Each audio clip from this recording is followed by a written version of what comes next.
So thus far, we've spoken of 4 different types of triads. Triads being 3-note chords.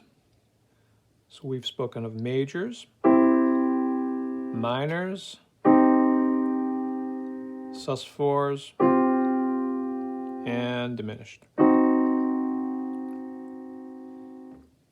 There are 3 basic positions to triads.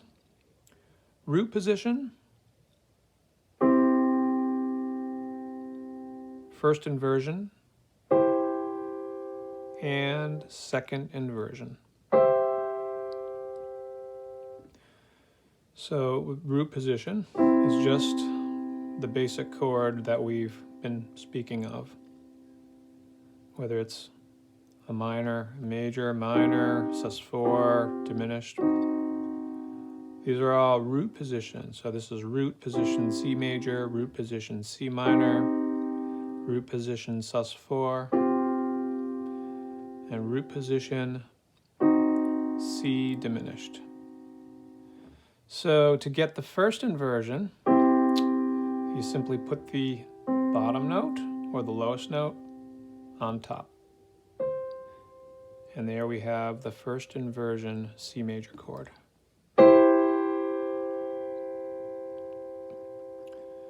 And to get your second inversion, you can go through first inversion. Just take the bottom note of the first inversion, which is the E, and put it on top.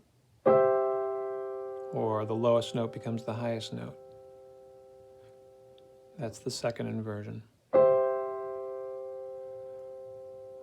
So it's important as you're practicing these and getting clear about these that you just concentrate on not changing the notes. So if it's a C chord, it's a C, E, and G, no matter what position you're in. C, E, and G, it's just a different order. Now it's E, G, and C. And then it's G, C, and E. You can do this with all the chords. And you can practice the minors as well. There's root position C minor. Okay, get the C from the bottom, put it to the top or the highest note there. Then we have first inversion C minor. Second inversion C minor, put the bottom of the first inversion and put it on top. Another way to get to second inversion from root position is you go this way. Top note. Make it the lowest note. Now that's the second inversion. I'm just reversing the process that I just went through. And then if I take the highest note here on this second inversion, I put it on the bottom. There's the first inversion. And I do the process again.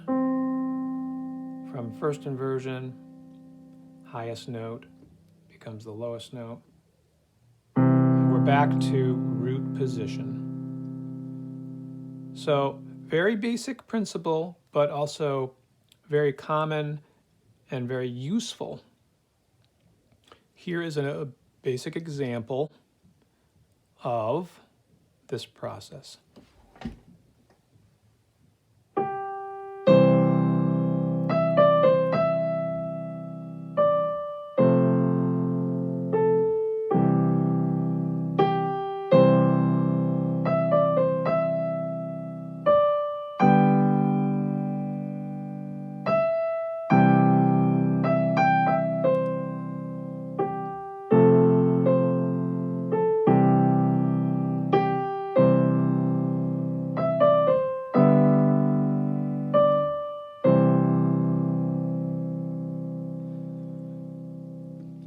So changing the inversions like that allows for good voice leading is what it's called.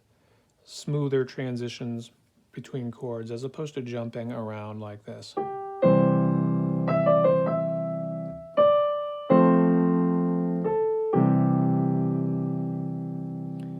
So the C major is there, and then instead of going to the F major there, I just did this. C major, root position, then F major, second inversion. So let's just check that.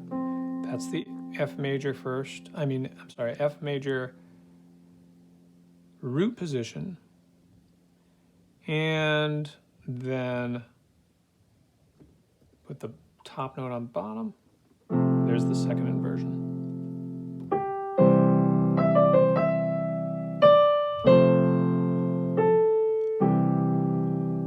And then again, C root and G second. There's G second inversion.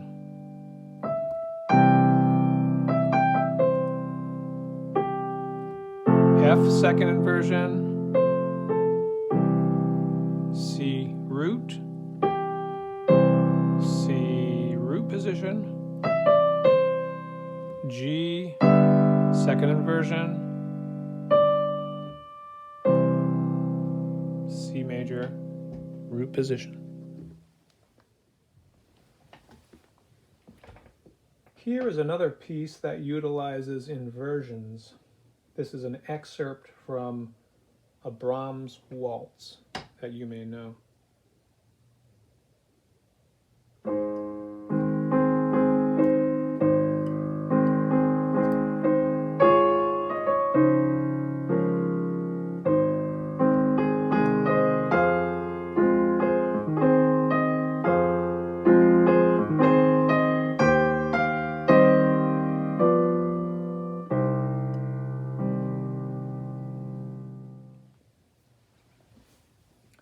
So you can practice these inversions going through the many chords that you know, just starting with major chords.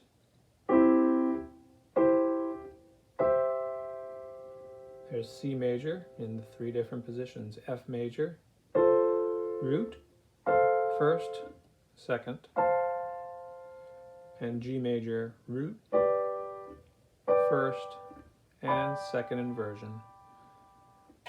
And you can go through as many chords as you want, practicing in this way. And you can practice two hands also on all the chords. So I hope that was a useful tutorial, and happy practicing.